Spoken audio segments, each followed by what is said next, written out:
ठेले पर पिज्ज़ा बनाने का बिजनेस कम लागत में शुरू किया जा सकता है और इसमें हम काफ़ी अच्छा मुनाफा भी कमा सकते हैं। तो आइए जानते हैं इसे कैसे शुरू कर सकते हैं, कितना मुनाफा कमाया जा सकता है, क्या निवेश लगता है, इसी के साथ में कौन से लाइसेंस चाहिए, पिज्ज़ा मेन्यू और प्राइसिंग क्या होनी चाहिए, मार्केटिंग कैसे कर सकते हैं, मुनाफा कितना होगा, कुछ और भी टिप्स दूंगा। तो इस वीडियो को अंत तक जरूर देखिएगा A to Z प्रोसेस समझने के लिए। सबसे पहली चीज हम जानते हैं सही लोकेशन क्या होना चाहिए इसके लिए।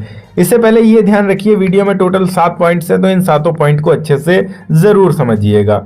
लोकेशन जो है वो आपका स्कूल, कॉलेज, ऑफिस के पास होगा तो ज़्यादा चलने के चांसेस हैं। इसके अलावा मॉल या फिर कोई मार्केट है, ऐसे एरिया में अगर आप इसे शुरू करते हैं तो ये भी एक बेहतरीन ऑप्शन होता है। या भीड़ भाड़ वाली जगह, रेलवे स्टेशन या बस स्टॉप आदि ऐसे जगहों पर भी आप इसे शुरू कर सकते हैं। निवेश की बात करें, इसमें टोटल खर्च कितना आता है, तो सबसे पहली चीज़ तो जो आपका ठेला होता है, जिसे फूड कार्ट कह सकते हैं, वो 15,000 से 30,000 रुपए तक होता है आपका। ओवन और गैस स्टोव की बात करें तो आपका तकरीबन 8 से 12,000 रुपए का आता है। कच्चे माल के तौर पर आपको चीज़, बेस, सॉस, वेजीज जैसी चीजें रखनी होंगी, जिसका खर्च टोटल 5 से 10,000 रुपए मान के रखते हैं। अन्य सामान जैसे कैंची, चाकू, बोर्ड, बर्तन, ये बेसिक चीजें हैं जो आपको तकरीबन 3 से 5,000 में मिल जाएंगी।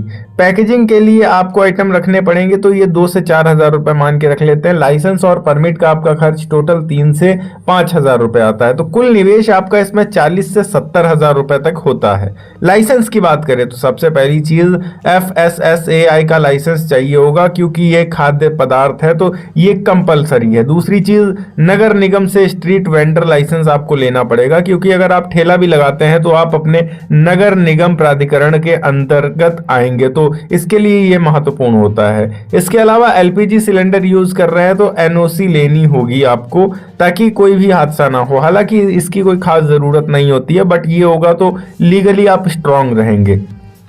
चौथी चीज की बात करें, पिज्जा का मेन्यू और प्राइसिंग कैसा हो सकता है। सबसे पहली चीज, आप सिंपल वेज पिज्जा अगर रखते हैं तो 60 से 80 रुपए तक रख सकते हैं। पनीर पिज्जा 90 से 120 तक रख सकते हैं। चीज बस्ट पिज्जा अगर आप रखते हैं तो 120 से 150 तक रख सकते हैं। नॉन वेज पिज्जा अगर आप रखते हैं तो फिर 130 से 180 तक रख सकते हैं। वो डिपेंड करता है कि आप कैसा पिज्जा रखना चाह रहे हैं। अलग अलग फ्लेवर्स के रख सकते हैं, अलग अलग टाइप के रख सकते हैं, अपना कोई स्पेशल पिज्जा भी रख सकते हैं। इसके अलावा कस्टमर को कम रेट में अगर आप पिज्जा देने की कोशिश करेंगे तो इससे आपका जो कस्टमर है वो और ज़्यादा बढ़ेंगे। कस्टमाइज पिज्ज़ा भी बना सकते हैं कम रेट के लिए, आप छोटे पिज्ज़ा भी बना सकते हैं। जितना छोटा पिज्ज़ा रखेंगे उतना कम रेट आप रख सकते हैं, तो खर्च आपका उस हिसाब से कम होगा और प्रॉफिट ज़्यादा होगा।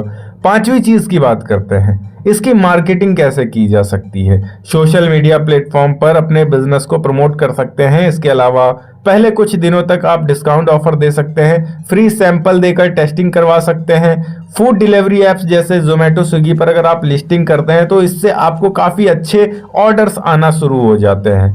पॉइंट नंबर 6 की बात करें, इसमें मुनाफा आखिर कितना होता है। एक पिज्जा पर आपको तकरीबन 30 से 70 तक का प्रॉफिट हो सकता है। अगर दिन में आप केवल और केवल 30 से 40 पिज्जा ही बेचते हैं तब भी आप 1 से 2,000 रुपए तक आसानी से कमा पाएंगे। वो डिपेंड करता है कि आप कैसे लोकेशन पे हैं।